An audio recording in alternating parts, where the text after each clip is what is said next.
Hey guys, welcome back. Trying this with the webcam today. Got the old Logitech webcam out. Figured we'd give this a shot, see how it turns out. And yeah, looks like we got a little bit of reflection in the lenses of my glasses from the camera, and I'm sitting in front of the computer right now in the room. Anyhow, we got some new CDs in, and I wanted to do video on them. And so here goes. Okay. The first one to come in, Larry Graves actually talked about this guy a little bit in one of his recent videos. This one here, the Kim Mitchell CD. This is the album that has Gopher Soda and All We Are on it. Really good album. Any of you that are not familiar with Kim Mitchell, watched the Larry Graves video recently. He talks about a Canadian band that Kim Mitchell is associated with for a lot of years. And Kim Mitchell is just really a really awesome Canadian rock artist. I wish he was more popular here in the States. Yeah, I'm so thankful to the folks up in Canada for mentioning him, because if they had never mentioned him to me, I would have never got into his music. So I'm very thankful for that. Here's another one we picked up, another Canadian band, pop band from the 80s. This is the Partland Brothers, Electric Honey. It's an 80s pop album.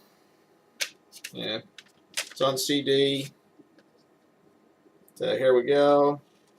Got a little booklet here.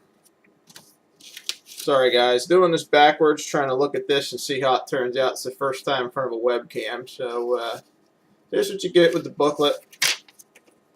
So that's pretty much what you get. There's a disc. Now these guys actually, they did a song called Soul City. Still very common on Canadian radio. And as such, I like it. So I decided to pick up the albums to see, and it's got a really nice mid-80s pop sound. It sounds a lot like a lot of the stuff that was done in the mid-80s down here in the States. And again, I don't understand, you know, and this kind of goes back to that video that we did about the overplayed songs on FM radio here in the United States of America. And I guess because they all, you know, they have to please their advertisers and such, but, you know, unfortunately for all of us, we're stuck with the same overplayed artists again, whether they're from here in the States or they're from Great Britain or whatever. You know, they don't really focus too much on Canadian artists down here, but yeah, that's why I want to show this stuff in my videos to you guys. So this way, any of you that live here in the States that watch my videos, you can, you know, maybe preview these albums on YouTube or whatever. Take a preview if you can find any of the songs on YouTube, and if you like it, maybe go check them out. Here's my third one. Again, this is just a test video with the webcam. I got to get used to trying to look at this thing so I'm not looking off into outer space and realize that it kind of reverses the picture on the screen, because more or less I'm trying to look at the camera and see what it's showing on the screen. So this is kind of funny.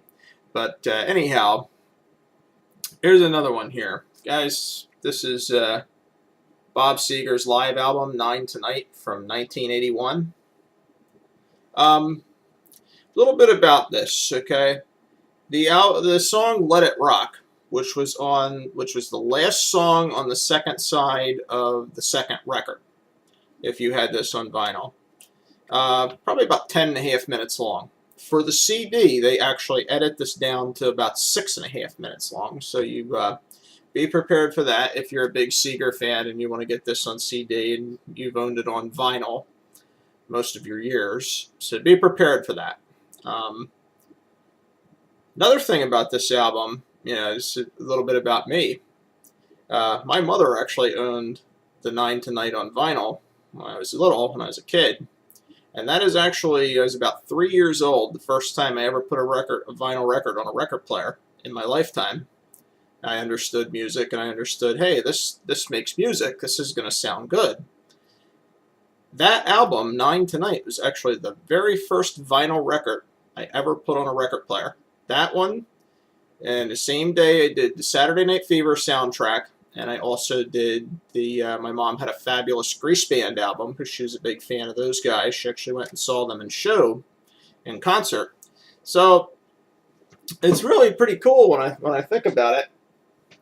And, to have it again all these years later, it's a wonderful thing. So, yeah, that's pretty awesome.